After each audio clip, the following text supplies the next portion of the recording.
हमारी आज की कहानी है जब हनुमान से हारे शनि। शनि के नाम से ही हर व्यक्ति डरने लगता है। शनि की दशा एक बार शुरू हो जाए तो 7.5 साल बाद ही पीछा छोड़ती है।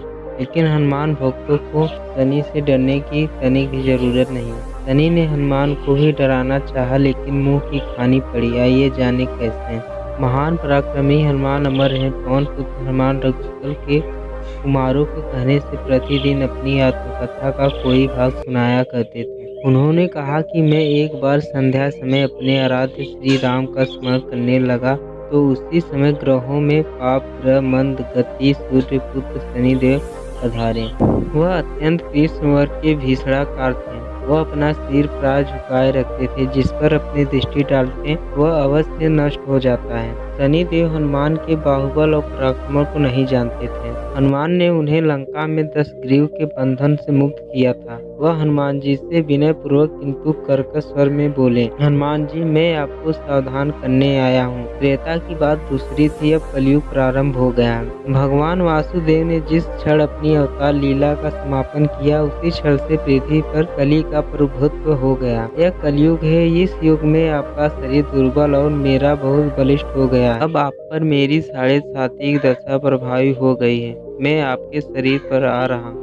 शनि देव को इस बात का तनिक भी ज्ञान नहीं था कि रघुनाथ के चरिड़ा श्रेष्ठों पर काल का प्रभाव नहीं होता। करुणा निधान जिनके हृदय में एक क्षण को भी आ जाते, काल की कला वहाँ सर्वथा निष्प्रभावी हो जाती है। प्रारब्ध के विधान वहाँ प्रभुत्वहीन हो जाते हैं। सर्वप्रथम ब्रह्म के सेवकों का नियंत्रण संचालन पोषक प्रभु ही करते हैं।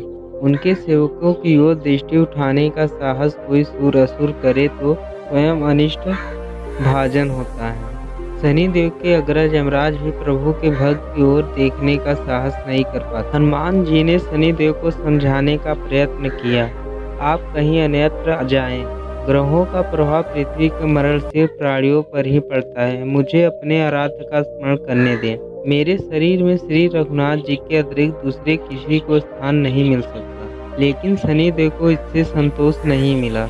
वह बोले, मैं सृष्टिकर्ता के विधान से विवश हूँ। आप पृथ्वी पर रहते हैं, अतः आप मेरे प्रभुत्व क्षेत्र से बाहर नहीं हैं। पूरे 22.5 वर्ष व्यतीत होने पर 7.5 वर्ष के अंतर से 2.5 वर्ष के लिए मेरा प्रभाव प्राणी पर पड़ता है। किंतु यह गौण प्रभाव है। आप पर मेरी 7.5 आज इसी समय से प्रभावी हो रही है। मैं आपके शरीर पर आ रहा हूँ, इसे आप टाल नहीं सकते हैं। फिर हनुमान जी कहते हैं, जब आपको आना ही है तो आइए। अच्छा होता कि आप मुझ वृत्त को छोड़ ही देते। फिर शनिदेव कहते हैं, कलयुग में पृथ्वी पर देवता या उपदेवता किसी को नहीं रहना चाहिए। सबको अपना आवास सूक्ष्म लोकों में रखना चाहिए। जो पृथ्वी पर रहेगा वह कलयुग के प्रभाव में रहेगा और उसे मेरी पीड़ा भोगनी पड़ेगी। और ग्रहों में मुझे अपने अग्रज यम का कार्य मिला है। मैं मुख्य मारक ग्रह हूँ और मृत्यु के सबसे निकट वृद्ध होते हैं,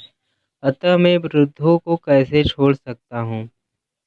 हनुमान जी पूछते हैं, आप मेरे शरीर पर कहाँ बैठने आ रहे हैं। शनिदेव गर्व से कहते हैं, प्राणी के सिर पर मैं 2.5 वर्ष प्राणी के सिर पर रहकर उसकी बुद्धि विचलित बनाए रखता हूँ। मध्य के 2.5 वर्ष उसके उदर में स्थित रहकर उसके शरीर को अस्वस्थ बनाता हूँ। वह अंतिम 2.5 वर्ष पैरों में रहकर उसे भटकाता हूँ।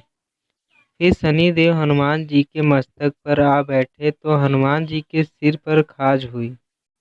इसे मिटाने के लिए हनुमान जी ने बड़ा पर्वत उठाकर सिर पर रख लिया।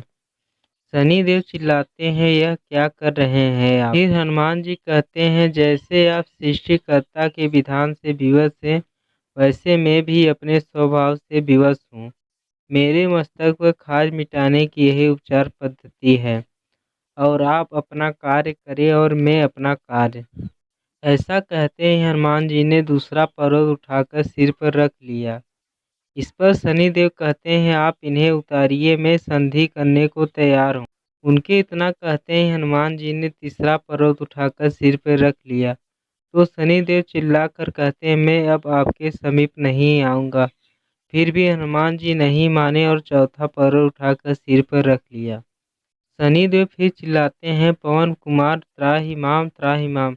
रामदूत आंजनेय नमः। मैं उसको भी पीड़ित नहीं करूँगा जो आपका स्मरण करेगा। मुझे उत्तर जाने का अवसर दें। हनुमान जी कहते हैं, बहुत शीघ्रता की, अभी तो 5वां पर्वत बाकी है और इतने में ही शनि मेरे पैरों में गिर गए और कहा, मैं सदैव आपको दिए वचनों का स्मरण रखूंगा।